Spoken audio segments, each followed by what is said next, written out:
New technologies can bring new opportunities to education, often with exciting results. Blockchains, a distributed ledger technology, are no exception.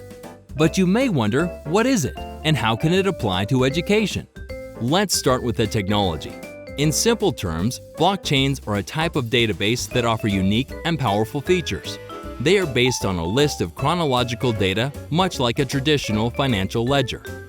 Each record contains a digital fingerprint called a hash that connects it to the previous record. That means each record in the ledger has a little bit of every other record that came before it, making it practically impossible to sneak in an undetectable change or to insert a fake record in the chain. One of the unique and defining features of blockchains is their distributed nature. Each participant in the blockchain network maintains a copy of all the data, and they all work together to validate and extend the chain as new blocks of data are added. Just like with any other database, the data storage technology is only part of the equation. Everything else that's done with or to the data, like permissions to view or change, encryption, or any processing or presentation of the data, is a layer on top of the blockchain. Is this clear as mud yet? The financial industry popularized blockchain technology with the cryptocurrency Bitcoin. But other industries, including logistics, real estate, and education, are finding its inherent transparency and potential to ensure trust to be useful tools. But you might be asking, how can this work with federal laws like the Family Educational Rights and Privacy Act, or FERPA, and the Individuals with Disabilities Education Act, or IDEA, as well as state and local laws that require personally identifiable information from student records be protected from unauthorized disclosure? If education blockchains include students' personally identifiable information, or PII, doesn't the technology's transparency make that available to everyone that accesses the chain? Well, just like any other technology, blockchains can be adapted to meet the education organization's particular needs. Some education organizations have employed blockchain technology to offer students a digital wallet, with each block in the chain containing reference to a degree, credential, or certificate. These wallets allow portability across a variety of education providers and potential employers. That is especially useful for today's increasingly mobile students as they follow non-traditional paths and earn a diverse variety of credentials. The blockchain format maintains the integrity of the record, assuring users it hasn't been improperly altered. Employers can rely on the integrity of credentials that students choose to share.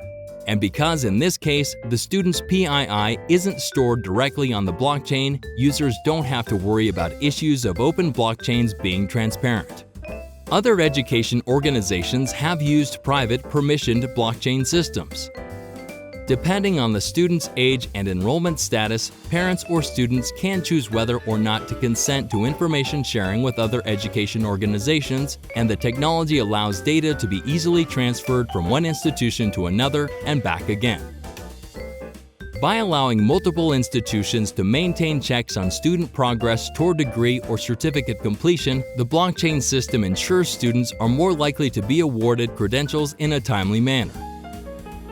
A third example of using the blockchain technology in education includes the entire student record, including students' PII, on a blockchain system, but uses programs to access the data and provide the same data processing, display, and information about students that we're used to seeing. In this case, users must ensure strict privacy controls are in place to protect students' PII from improper disclosure. And just like the millions of students educated in this country, there are millions of ways blockchain technology can be adapted to meet educational institutions' needs. But if you're thinking about using blockchain in your education system, what are the big privacy questions you need to consider? One of the hallmarks of a blockchain system is full transparency of the system's contents. Given the privacy requirements surrounding PII from education records and the distributed and transparent nature of many blockchain technologies, what are the most appropriate education use cases? Blockchain captures transactional data much like the financial ledger. So how can educators leverage the technology to solve problems involving data too large to reasonably store on a blockchain? How do existing privacy laws that govern the use of private student information like FERPA, IDEA, COPPA, and others impact the decisions and structure of blockchain solutions in education?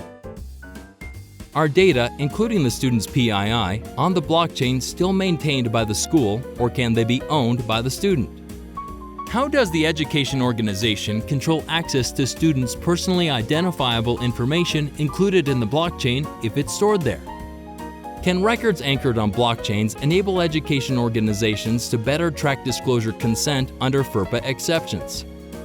How will the system allow changes in permission for consent when the student enrolls in postsecondary education or when other federal or state laws affect permissions?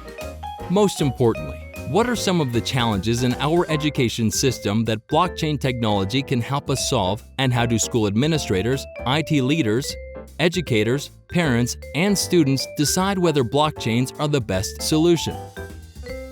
We don't have the answers for you yet, but we can say detailed and sometimes complex business rules must be determined in advance in order to answer these and other questions.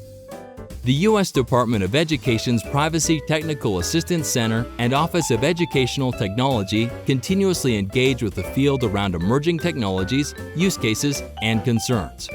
Check out our websites for additional resources around these issues, and please contact these offices with any questions, concerns, or ideas for assistance.